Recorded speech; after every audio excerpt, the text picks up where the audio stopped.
টাঙ্গাইলের মির্জাপুরে চলন্ত বাসে ডাকাতি ও 2 নারীকে যৌন হয়রানির ঘটনায় 3 দিন পর মামলা হলো। বৃহস্পতিবার রাতে ওমর আলী নামে এক যাত্রী অজ্ঞাতদের আসামি করে মির্জাপুর থানায় মামলাটি করেন।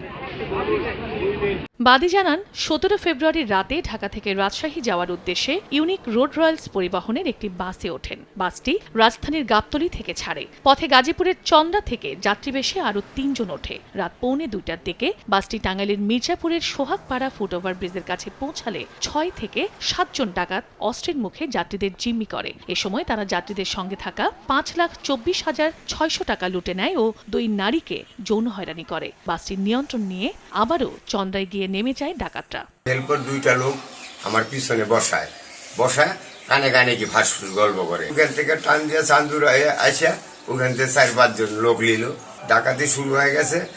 হচ্ছে যার কাছে যা আছে সব দিয়ে নন্দন পার্কের সামনে গিয়া ব্রিগেড দিয়া ওরা ডাকাতরা নামে যায়। পুলিশ বলছে ঘটনার তদন্ত করে জড়িতদের আইনের আওতায় আনা হবে।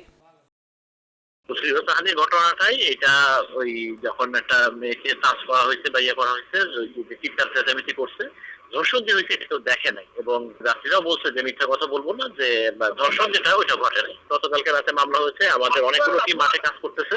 এদিকে বাসটি নাটোরের বড়াইগ্রাম পৌঁছালে বিক্ষুব্ধ যাত্রীরা চালক ও তার সহকারীকে আটক করেন। পরে পুলিশ বাসটি জব্দ ও আটক দুজনকে হেফাজতে নেয়। বুধবার তারা আদালত থেকে জামিন নিয়েছেন। চন্দ্র বিশ্বাস, ববি, সময় সংবাদ।